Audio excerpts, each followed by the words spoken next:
ذلك الدين القيم ولكن أكثر الناس لا يعلمون يا صاحبي السجن أما أحدكما فيسقي ربه خمرا وأما الآخر فيصلب فتأكل الطير من رأسه قضي الأمر الذي فيه تستفتيان وقال للذي ظن أنه ناج منهما اذكرني عند ربك فأنساه الشيطان ذكر ربه فلبث في السجن بضع سنين وقال الملك إني أرى 7 بقرات سمان يأكلهن 7 عجاف و7 سنبلات خضر وأخر يابسات يا أيها الملأ أفتوني في رؤياي إن كنتم للرؤيا تعبرون قالوا أضغاث أحلام وما نحن بتأويل الأحلام بعالمين وقال الذي نجا منهما وادكر بعد أمة أنا أنبئكم بتأويله فأرسلون يوسف أيها الصديق أفتنا في 7 بقرات سمان يأكل.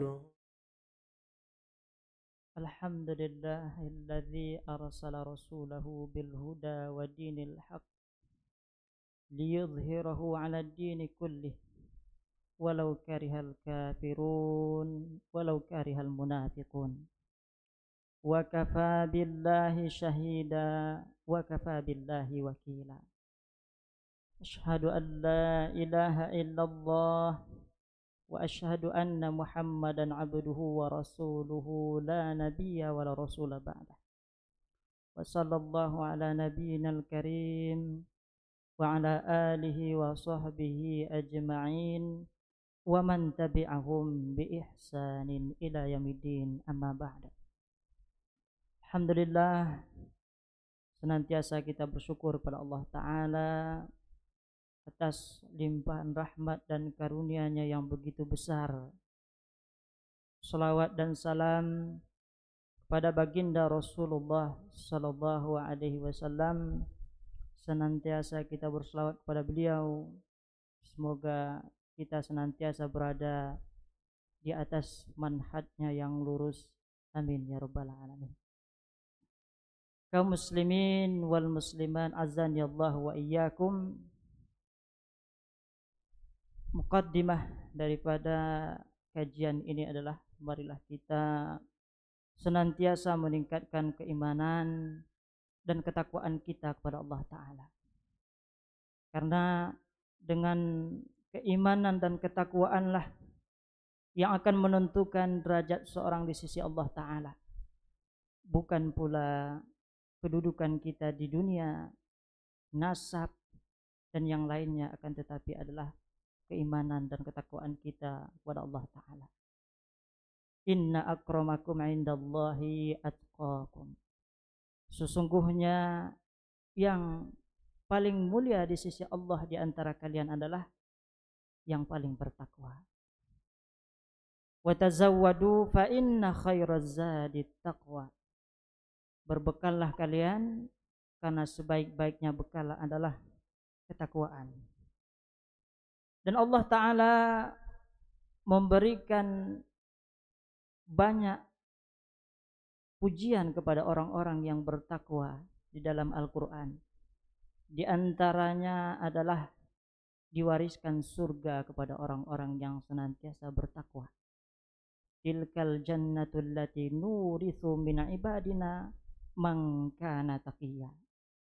Demikianlah surga yang kami wariskan dari golongan hamba kami bagi sesiapa yang bertakwa. Jadi surga itu akan diwariskan oleh Allah Ta'ala kepada bagi siapa di antara kita yang bertakwa kepadanya. Kemudian Allah Ta'ala juga menyampaikan wa rahmati wasi'at kulla syai' fasa'aktubuha lilladzina yattaqun. Rahmatku sangatlah luas, kata Allah, dan meliputi segala sesuatu. Yang aku tetapkan rahmat itu bagi orang-orang yang bertakwa. Yang diridhai oleh Allah Ta'ala tentunya adalah rahmat itu diberikan kepada orang-orang yang bertakwa. Dan patokannya adalah bukanlah kehidupan di dunia. Karena di dalam ayat ini Allah Ta'ala menyampaikan wa rahmati wasi'at kulla syai'. Kata para ulama, mukmin wa kafir, Allah berikan nikmat di dunia, maka tak heran kaum muslimin wal musliman azanillahu wa iyyakum, orang-orang kafir, orang-orang yang lalai, orang-orang jahil, mereka seolah-olah sangat terpandang di hadapan manusia yang lain di dunia, akan tetapi di sisi Allah fasa'aktubuha lilladzina yattaqun. Rahmat Allah Ta'ala ini, nikmat Allah Ta'ala ini Allah peruntukkan, Allah tetapkan bagi orang-orang yang bertakwa. Kemudian Allah Ta'ala juga menyampaikan, ya ayyuhalladzina amanu in tattaqullaha yaj'al lakum furqana. Wahai orang-orang yang beriman, jika kalian bertakwa kepada Allah, Allah akan jadikan kalian furqan, pembeda. Artinya diberikan ilmu yang seseorang tersebut bisa membedakan mana yang hak dan yang batil. Di akhir surat Al-Baqarah, wattaqullah wa yu'allimukumullah. Bertakwalah kepada Allah, maka Allah pun akan memberikan ilmu, mengajarkan kalian. Artinya orang-orang yang bertakwa, dia akan diberikan kemudahan oleh Allah Ta'ala untuk dalam proses memahami ilmu. Kita lihat para ulama, subhanallah, ketakwaan mereka. Makanya mereka mampu menulis kitab berjilid-jilid dan sangat bermanfaat bagi kaum muslimin sampai hari ini. Tentu di belakang itu mereka memiliki rohaniyah yang kuat, sehingga ada athar atau pengaruh daripada ilmu yang mereka miliki, yang mereka tulis, kemudian akan ada athar bagi kaum muslimin yang lainnya. Begitu juga mungkin bagi kita, sebagai contoh, kalau hati lagi enak, kalau iman lagi kuat, lagi mantap, mungkin semangat ta'lim ataupun beribadah pada Allah, sholat, semangat. Nah, ini membuktikan apa? Bahwasanya keimanan tersebut, ketakwaan tersebut bisa membuahkan amal soleh. Maka dengan ketakwaan seseorang bisa memperoleh dan memahami ilmu lebih baik. Jikalau ingin diberikan pemahaman oleh Allah Ta'ala di dalam belajar, maka tingkatkan ketakwaan kita kepada Allah Ta'ala. Allah akan memberikan kemudahan-kemudahan kepada kita. Contohnya telah banyak daripada para ulama. Kemudian selanjutnya adalah wa may yattaqillah yaj'al lahu makhraja. Sering kita dengar, barang siapa yang bertakwa kepada Allah, Allah akan memberikan jalan keluar dari setiap permasalahannya. Lanjutannya, wa yarzuquhu min haitsu la yahtasib. dan dia Allah Ta'ala akan memberikan rezeki dari arah yang tidak disangka-sangka. Bagi siapa? Wa may yattaqillah tadi, barang siapa yang bertakwa. Takwa bisa mengundang rezeki yang berkah, rezeki yang diridhai oleh Allah Ta'ala tentunya. Kemudian juga wa may yattaqillah yaj'al lahu min amrihi yusra. Barang siapa yang bertakwa kepada Allah Ta'ala, maka Allah akan berikan kemudahan di dalam urusannya. Wa may yattaqillah yaj'al lahu min amrihi yusra. Wa may yattaqillah yukaffir anhu sayyi'atihi wa yu'zim lahu ajra. Barang siapa yang bertakwa kepada Allah Ta'ala, maka dosa-dosanya dihapuskan oleh Allah Ta'ala dan ganjarannya dilipat gandakan. Dari ayat-ayat yang kita bacakan tadi, kalau kita simpulkan keutamaan-keutamaan janji-janji Allah Ta'ala kepada orang-orang yang bertakwa, setidaknya ada 8.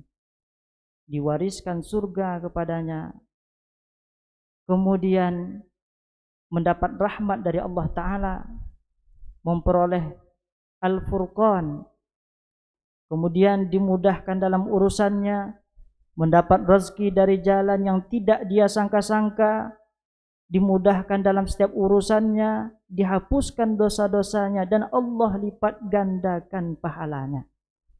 Maka kalau kebaikan-kebaikan ini yang didapatkan oleh seorang muslim di dunia ini dan di akhirat, kebaikan mana lagi yang akan kita peroleh? Kebaikan mana lagi yang akan kita inginkan di hadapan Allah Ta'ala?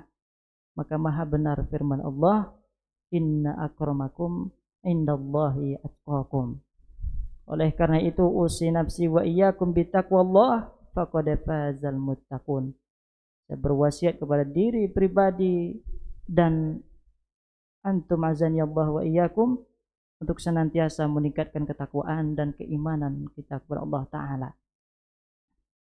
Berbicara mengenai takwa, kira-kira ketakwaan siapa? Kalau kita ingin mencontoh ketakwaan siapa yang ingin kita contoh? Tentunya adalah ketakwaan dan keimanannya para sahabat, yang mereka telah mendapat jaminan dari sisi Allah Ta'ala. Banyak tentunya ayat-ayat yang memuji mereka, dan juga dari hadis-hadis Nabi SAW. Di antara pujian Allah Ta'ala adalah dalam Quran surah At-Taubah ayat 100, was-sabiqunal awwalun minal muhajirin wal ansar. Orang-orang yang dahulu, kata Allah, dan juga mereka adalah orang yang min ashabil awal, yang mereka adalah dari golongan yang pertama, dari golongan muhajirin dan ansar.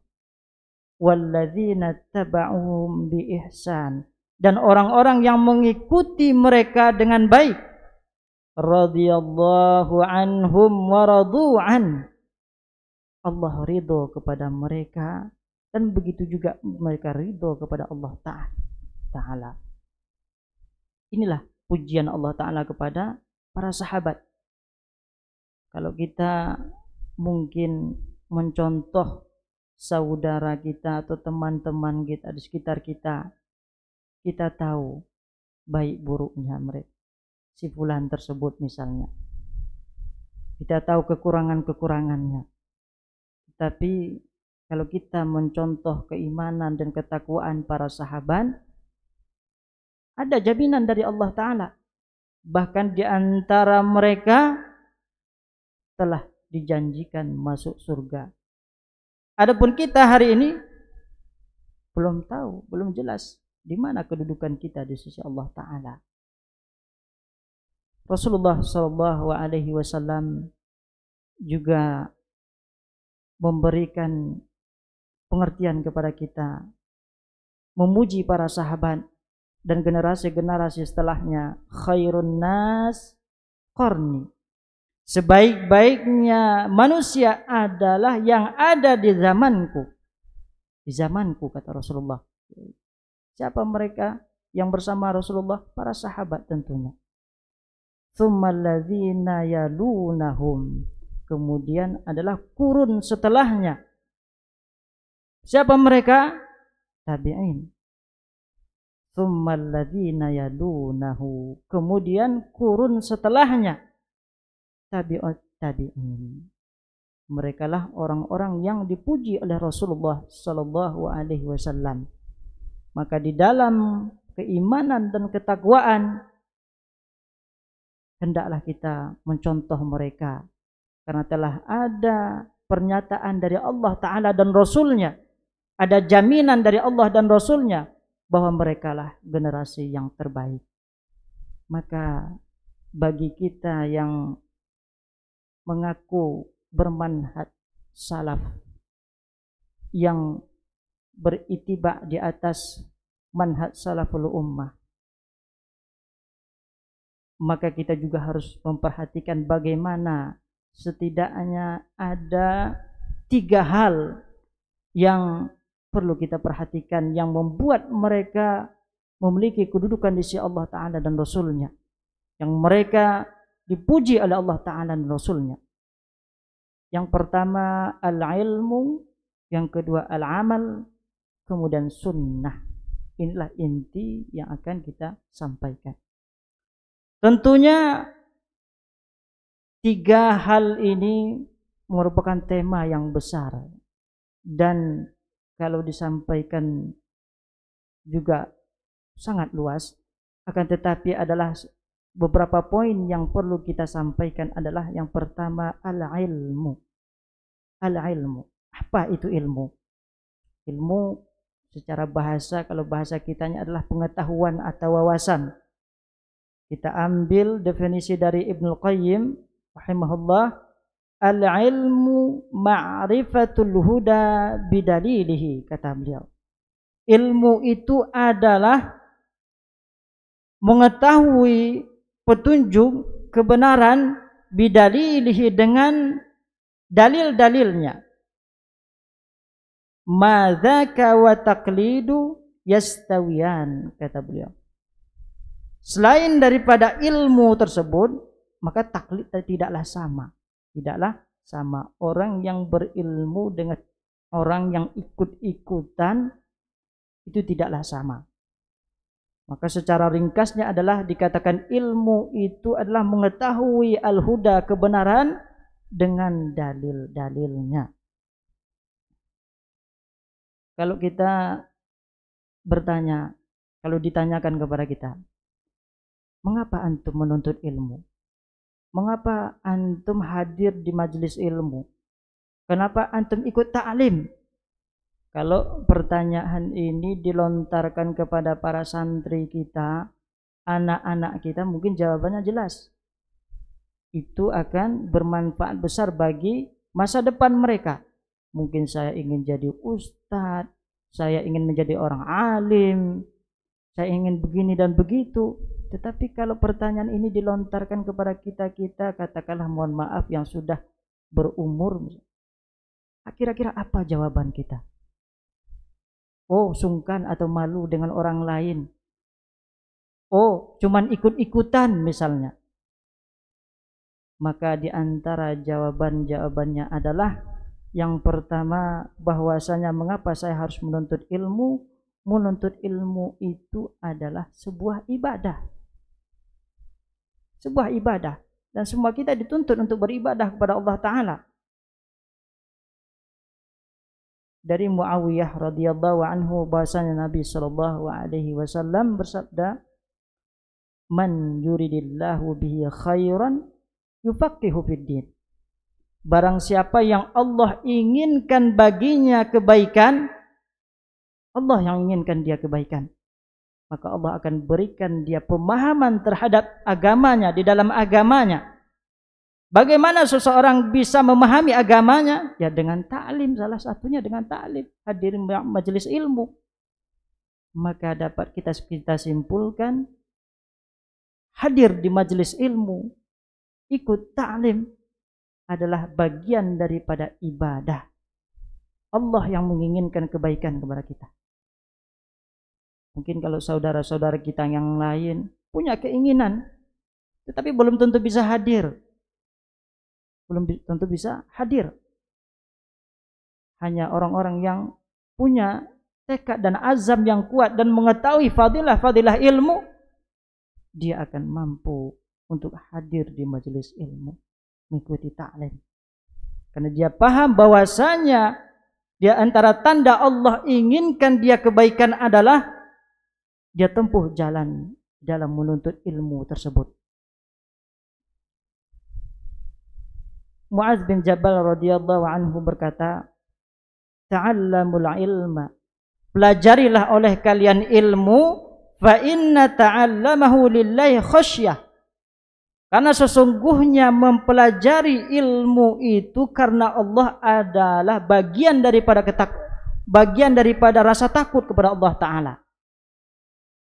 Wa talabuhu ibadah, dan menuntut ilmu itu adalah ibadah, kata beliau.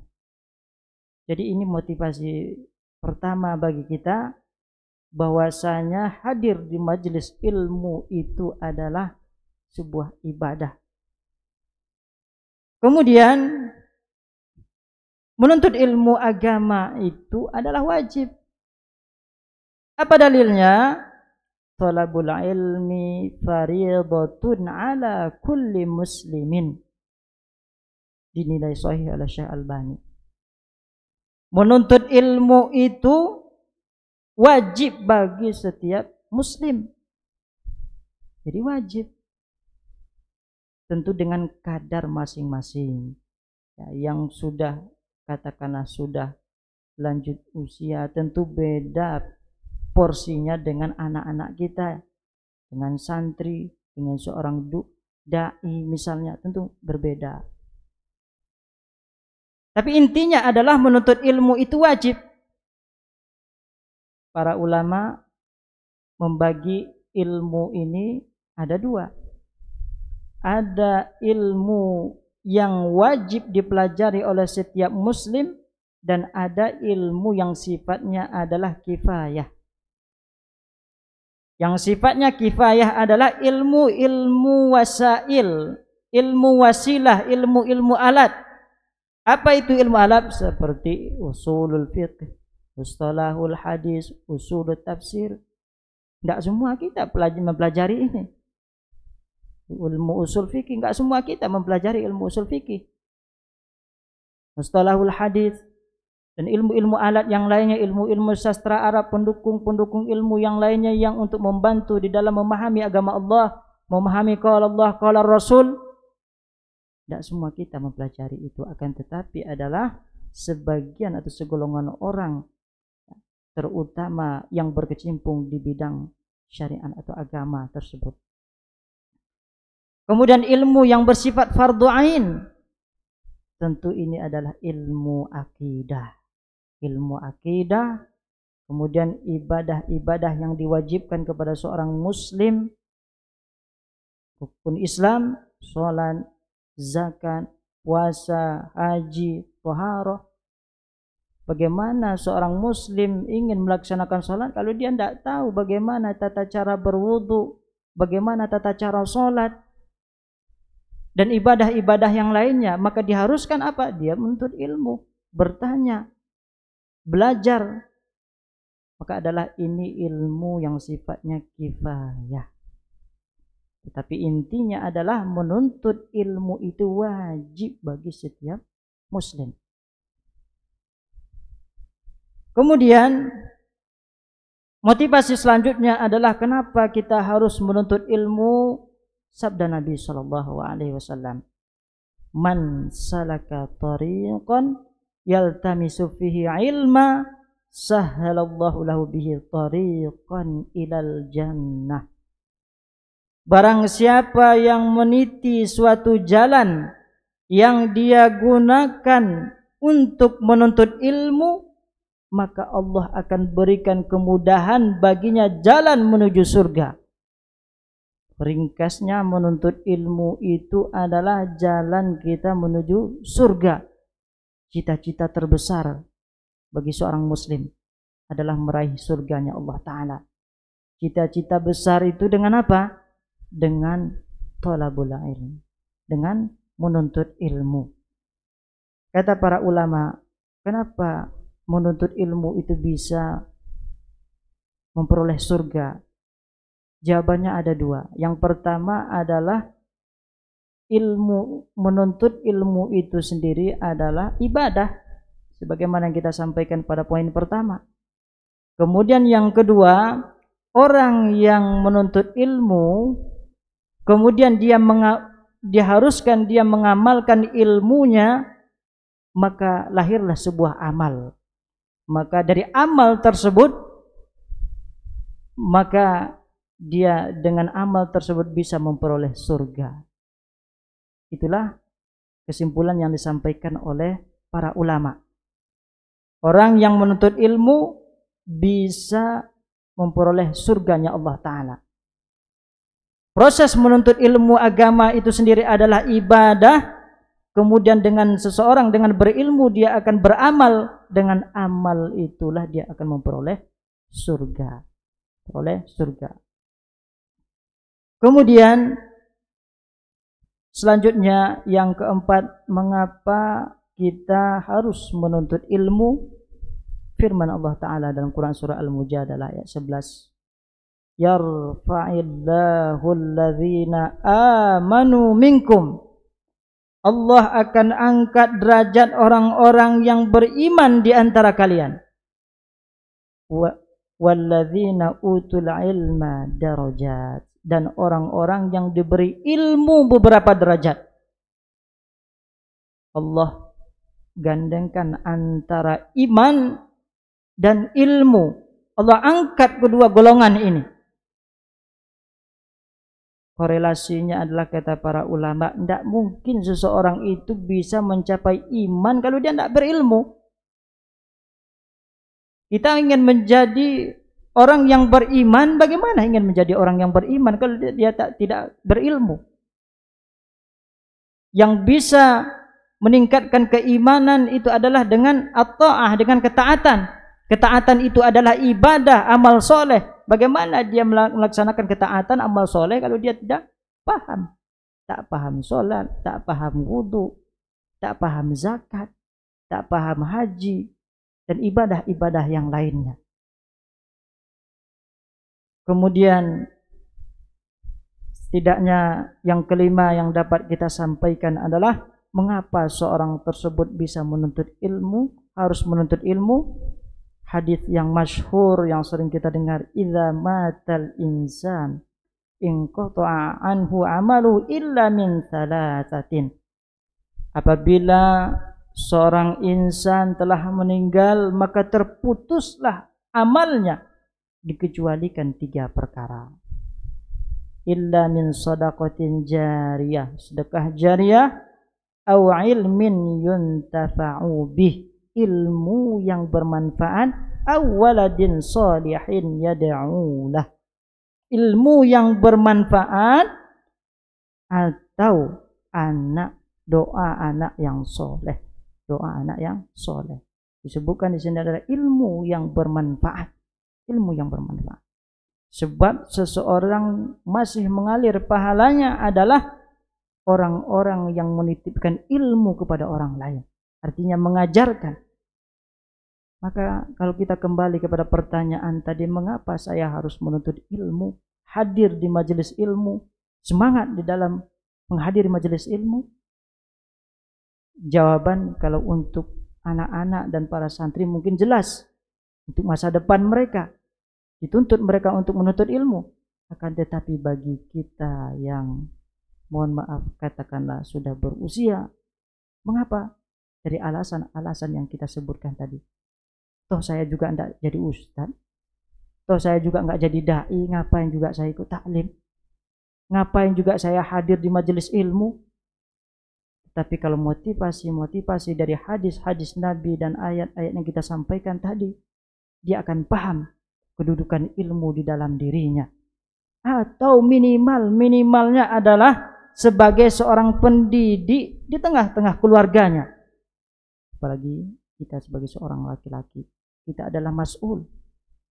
Kita adalah pemimpin daripada keluarga kita. Ya ayyuhalladzina amanu, ya ayyuhalladzina amanu, ya ayyuhalladzina amanu kunu waquduhan nas wal hijarah waquduhan nar wa ahlikum nar. Hai orang-orang yang beriman, jagalah diri kalian dari api neraka dan keluarga kalian. Jadi artinya apa? Diri pribadi, kemudian keluarga. Bagaimana kita ingin menjaga diri pribadi dan keluarga kita dari api neraka? Ku anfusakum wa ahlikum naro. Tak lain dan tak bukan adalah dengan ilmu. Jadi minimalnya adalah menjadi ustadz bagi diri pribadi, menjadi guru bagi diri pribadi, dan tentunya kepada keluarga kita. Siapa lagi yang mau mengajarkan keluarga itu kalau bukan kita sendiri? Bahkan mungkin kita pun tidak mengajari bapak-bapak, tetapi kita rasakan mungkin di tengah-tengah keluarga kita, ketika kita menyampaikan kebenaran yang jelas, yang kita sampaikan itu adalah kebenaran, tetapi karena itu adalah keluarga, mungkin mereka akan sulit untuk menerimanya. Apalagi yang kita sampaikan ini adalah tidak ada nilai keilmuannya, tidak ada ilmiahnya, maka tentu akan lebih ditolak oleh mereka. Jadi minimal, paling minimalnya adalah kita itu menjadi guru bagi diri kita pribadi dan orang dan keluarga kita. Ku anfusakum wa ahlikum naro. Untuk menjaga diri kita dan keluarga kita adalah dari api neraka, tentunya adalah dengan ilmu. Maka inilah motivasi kita untuk senantiasa hadir di dalam majelis ilmu. Kemudian para salaf selain mereka senantiasa mendapatkan curahan ilmu langsung dari Rasulullah sallallahu alaihi wasallam, mereka gigih. Kita kenal siapa itu Abu Bakar, Umar bin Khattab, yang mereka masuk ke dalam agama Islam di usia yang senja. Akan tetapi Allah puji mereka, keimanan mereka luar biasa. Di antara sebabnya adalah karena ilmu tadi, kemudian amal luar biasa. Makanya Allah Ta'ala sampaikan kepada kita, motivasi kepada kita, wasari'u ila maghfiratin min rabbikum, bersegeralah menuju ampunan Allah Ta'ala. Artinya amal soleh, min rabbikum, dari Rabb kalian.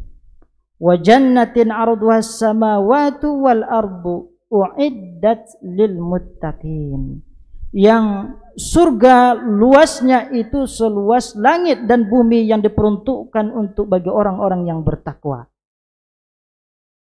Surga Allah berikan kepada orang-orang yang bertakwa.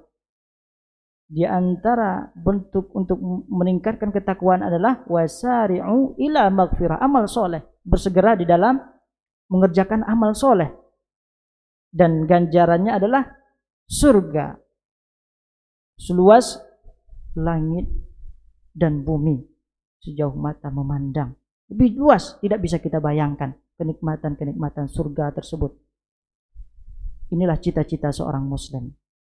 Kalau kita pernah berkunjung ke tempat yang indah, katakanlah di daerah X misalnya, yang orang-orang banyak berkunjung ke sana karena keindahan alamnya misalnya, kita terus teringat, teriang-iang dengan pernahnya kita sampai ke tempat tersebut. Itu di dunia, keindahan di dunia tidak ada bandingnya dengan keindahan surga, tentunya jauh lebih luar biasa, lebih nikmat daripada kenikmatan-kenikmatan yang didapatkan oleh seorang insan di dunia ini. Itu diperuntukkan bagi siapa? Bagi orang-orang yang bertakwa, yang bersegera di dalam amal soleh. wa fi dzalika falyatanafasil mutanafisun. Yang demikian itu hendaklah berlomba-lomba dalam berbuat kebaikan, amal soleh. Fastabiqul khairat, berlomba-lomba dalam kebaikan. Ini motivasi dari Allah Ta'ala agar kita senantiasa memperhatikan amal. Apalagi bagi kita yang mengaku bermanhaj salaf. Salaf tidak hanya dari segi penampilan, tidak hanya dari segi akidah, tetapi kita lihat bagaimana potret para salaf di dalam beramal. Mereka sangat antusias, motivasi mereka tinggi. Sebagaimana yang disebutkan dalam sebuah hadis riwayat Muslim, qala Rasulullah sallallahu alaihi wasallam, man asbaha minkumul yaum shaiman. Qala Abu Bakar ana. Pada pagi hari Rasulullah sallallahu alaihi wasallam bertanya, siapa di antara kalian yang berpuasa? Abu Bakar menjawab, ana, saya. Qala faman tabi'a minkumul yauma janazatan. Qala Abu Bakar ana. Kata Rasulullah lanjut dari pertanyaan, siapa di antara kalian yang mengiringi jenazah? Abu Bakar menjawab, ana. Qal faman at'ama minkumul yaum miskinan. Qala Abu Bakar ana. Rasulullah lanjutkan pertanyaan, siapa di antara kalian yang memberi makan orang miskin? Saya, Abu Bakar juga. Qal faman 'ada minkumul yauma maridan. Qala Abu Bakar ana. Siapa di antara kalian telah mengunjungi orang sakit? Ana, saya.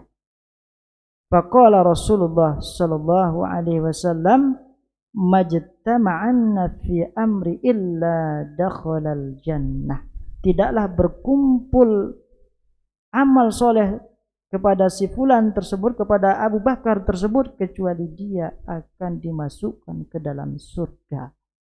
Abu Bakar radhiyallahu anhu, salah seorang sahabat yang di usia senjanya masuk ke dalam agama Islam, tetapi beliau sangat antusias. Bagaimana antusias mereka di dalam beramal. Maka kalau kita ingin mencontoh keimanan dan ketakwaan, para salaf itu tidak hanya teori, akan tetapi teori dan penampilan, akan tetapi mereka semangat di dalam beribadah kepada Allah Ta'ala. Disebutkan juga di dalam biografi Sa'id bin Al-Musayyib rahimahullah, disebutkan bahwasanya beliau selama 40 tahun tidaklah dikumandangkan azan melainkan Sa'id telah berada di dalam masjid. 40 tahun. Sa'id bin Al-Musayyib atau Al-Musayyab. Selama 40 tahun beliau tak pernah ketinggalan azan yang kecuali dia telah berada di dalam masjid tersebut. Asy-Sya'bi rahimahullah berkata, tidaklah azan dikumandangkan semenjak aku masuk Islam, melainkan aku telah berwudu saat itu. Artinya hadir di masjid dan dalam posisi telah berwudu, azan belum dikumandangkan. Kemudian Muhammad bin Sama'ah rahimahullah berkata, selama azan dulu Pak atau ya, kita lanjut sebentar. Selama 40 tahun aku tidak pernah luput dari takbiratul ihram bersama imam walaupun sehari saja, kecuali ketika ibuku meninggal dunia. Muhammad bin Sama'ah rahimahullah. Azan. Baik. Kita azan sejenak, nuwasil ba'da al-azan insyaallah taala. Tafadhal.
berantusias di dalam beramal soleh.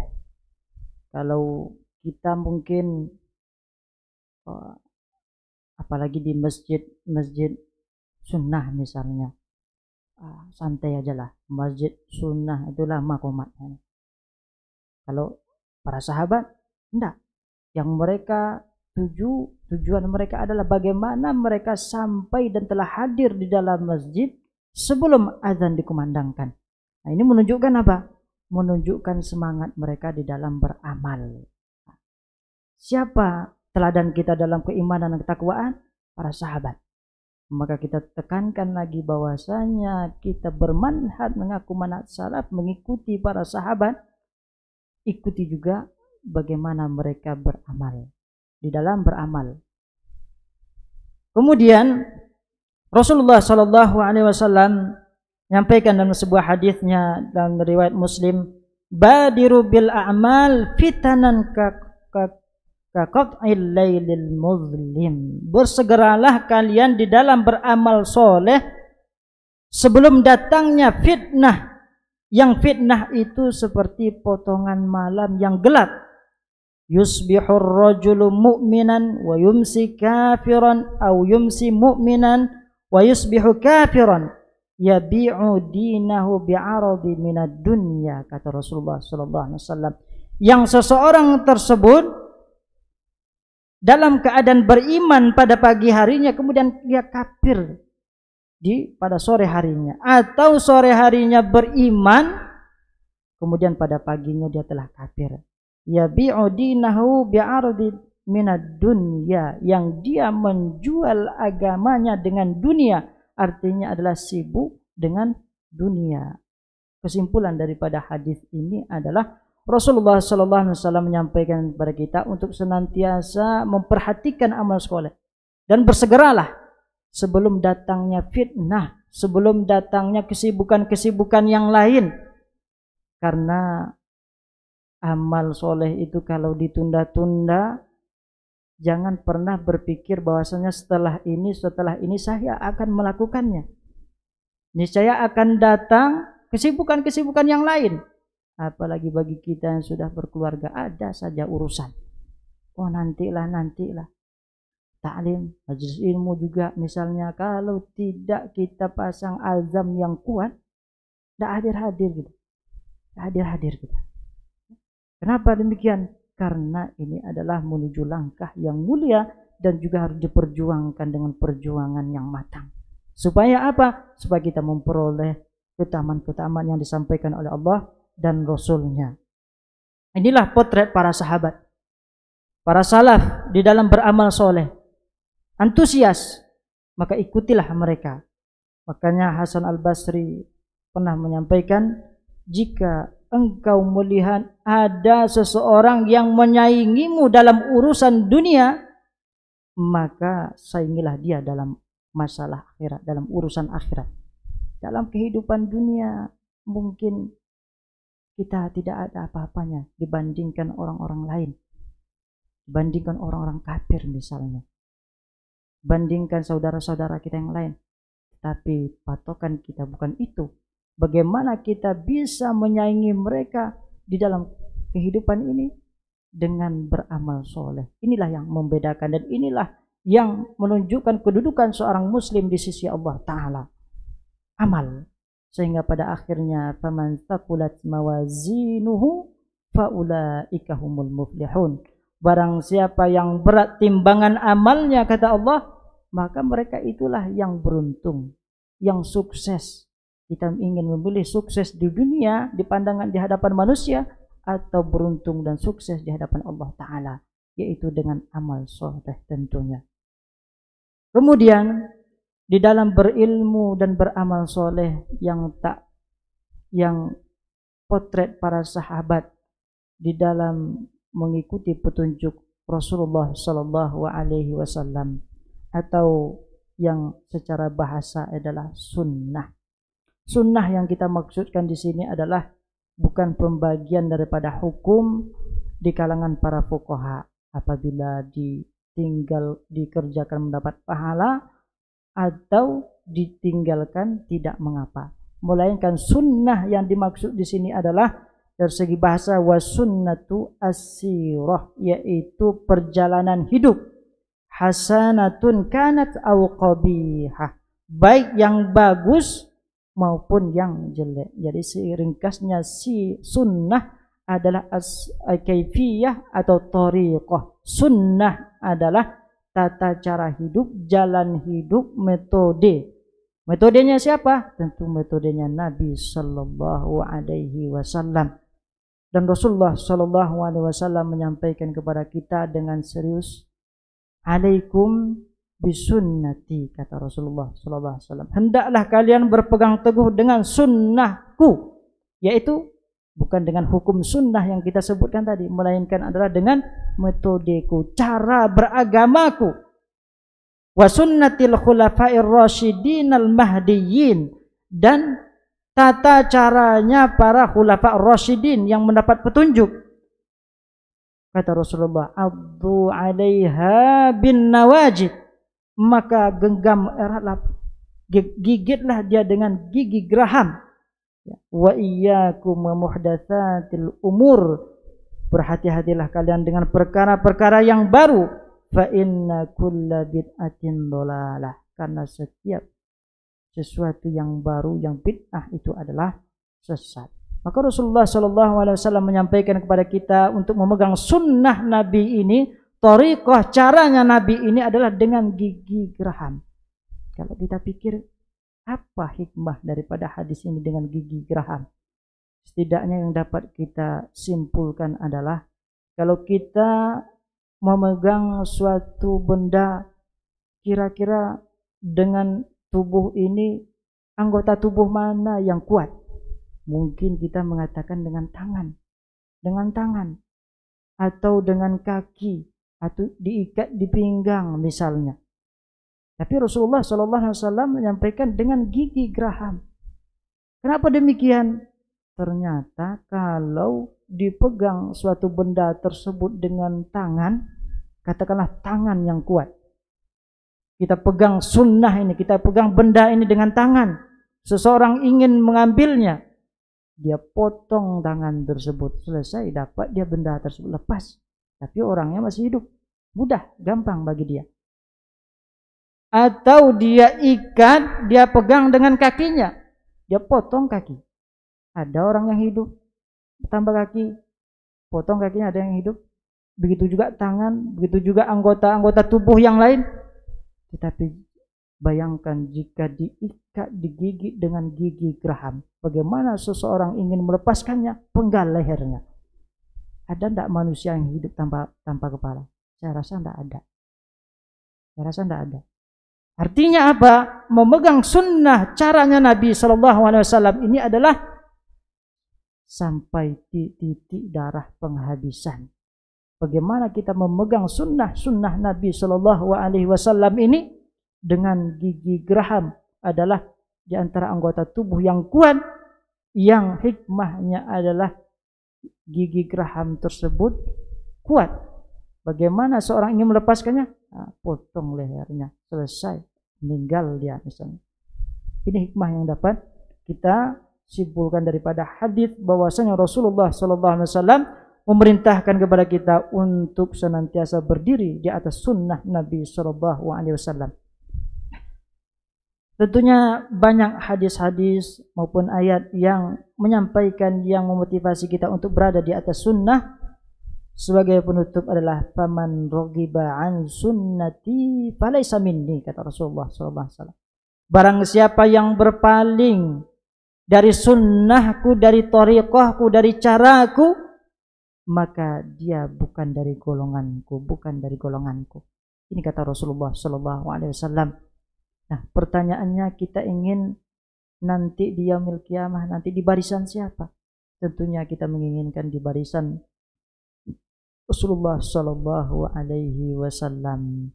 Kiranya ini yang dapat kita sampaikan. Marilah kita senantiasa tingkatkan keimanan dan ketakwaan kita kepada Allah Ta'ala. Kita contoh bagaimana ketakwaan para sahabat di dalam berilmu, di dalam beramal, dan bagaimana mereka berilmu dan beramal soleh tersebut di atas sunnah Nabi Sallallahu Alaihi Wasallam.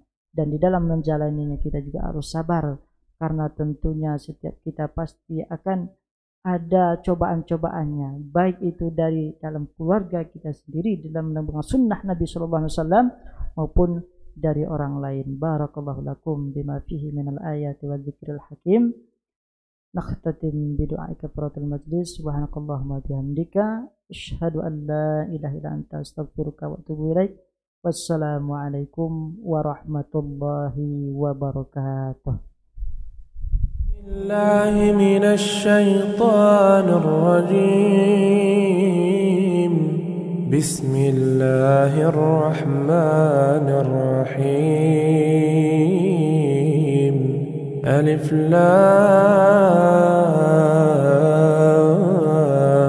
را تلك آيات الكتاب المبين. إنا أنزلناه قرآنا عربيا لعلكم تعقلون. نحن نقص عليك أحسن القصص بما